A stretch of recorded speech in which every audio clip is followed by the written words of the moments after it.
BJP Nitish Kumar पे सवाल उठा रहा है, कैसे देख रहे हैं? देखिए, बड़ा ताज्जुब है। डबल इंजन की सरकार है और एक दूसरे पर ही जो है ब्लेम गेम जो है ये कर रहे हैं। हमको लगता है कि जो छात्र नौजवान जो है, जो संशय में है, उनके सवालों का जवाब केंद्र सरकार को, डबल इंजन सरकार को देना चाहिए। ये उन लोगों की रिस्पॉन्सिबिलिटी है कि जबरदस्ती जो है ऐसा कानून, ऐसा चीज ले आते हैं जो थोप देते हैं। कभी भी किसी भी एक्सपर्ट से बात नहीं करते, योजना जो है ऐसी लॉन्च कर दिया जाता है। फिर जब विरोध होता है, प्रदर्शन होता है, तो ब्लेम गेम करते हैं, कभी विपक्ष पर आरोप लगाते हैं। तो ये हमको लगता है कि सरकार को जवाब देना चाहिए और जो युवाओं की जो मांग है कि ये अग्निपथ जो योजना जो है, जो लॉन्च किया गया है, इसको वापस लिया जाए। देश अध्यक्ष के बारे में कि संतुलन खो दिए हैं, सरकार में रह के एक दूसरे को इस तरीके से गाली गलौज की भाषा इस्तेमाल करना, साथ में सरकार भी चलाना और ब्लेम भी करना, कभी नीतीश कुमार पे, कभी आरजेडी पे, इसको आप कैसे देखते हैं? आखिर कौन? देखिए, भाजपा के पास कोई जवाब है नहीं। भाजपा के पास कोई जवाब शुरू से ही नहीं था और जब जवाब देने से बचना चाहती है तो ब्लेम गेम जो है विपक्ष के लोगों को वो बता रही है कि विपक्ष जो है ये हिंसा को भड़काने का काम कर रहे हैं। अभी आप देखिएगा कि चाहे ललन सिंह जी ने कुछ भी कहा हो, अब उन लोगों की मसले की जो बात है, वो लोग क्या कह रहे हैं, नहीं कह रहे हैं एक दूसरे को, तो आप लोगों को इतनी ही कठिनाई है तो आप लोग साथ में क्यों है? यानी कहीं ना कहीं से नुकसान तो बिहार के लोगों का हो रहा है। आज भी बिहार के युवाओं को 19 लाख रोजगार नहीं मिला। आप जितना वादा किए आज तक जो है पूरा नहीं किया। 15 लाख का हो, 2 करोड़ रोजगार का हो, कोई भी वादा पूरा नहीं किया जाता।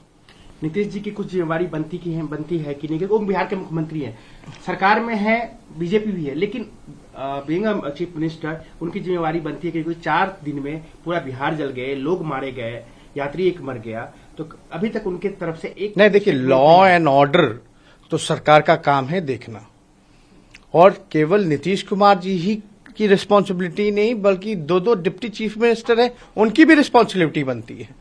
और यही तो ताजुब है कि जायसवाल जी सवाल किससे पूछ रहे हैं, क्रिटिसाइज किसको कर रहे हैं? अपने आप को, अपनी ही सरकार को। यह ताजुब हो रहा है।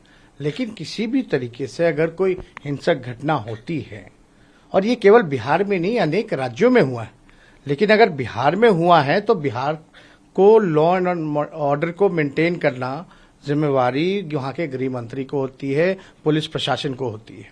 तो ये तो उनकी भी रिस्पॉन्सिबिलिटी है ही उतनी।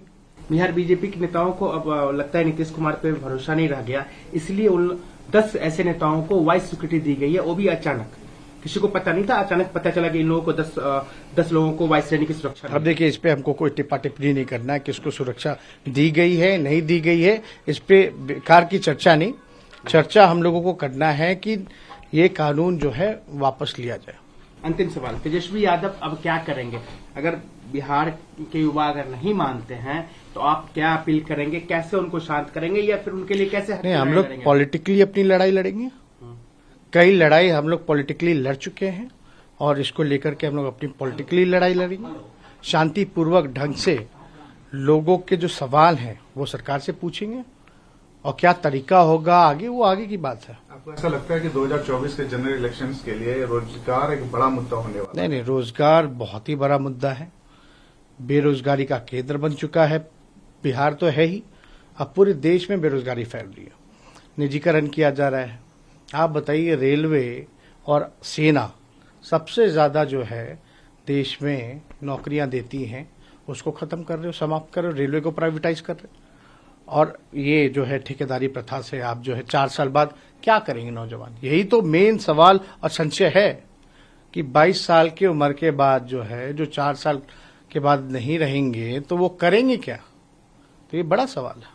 एक छोटा सवाल, कोचिंग संस्थानों के नाम आ रहे हैं, प्रशासन जो है अब कोचिंग संस्थानों के नाम बता रहे हैं, कैसे देखते हैं कि बिहार में? अब देखिए, अभी ये सब मामला जो है, ये कौन, कभी इस पे आरोप लगेगा, इस पे आरोप लगेगा। प्रॉब्लम जो हम समझते हैं कि केंद्र सरकार is responsible for the violence.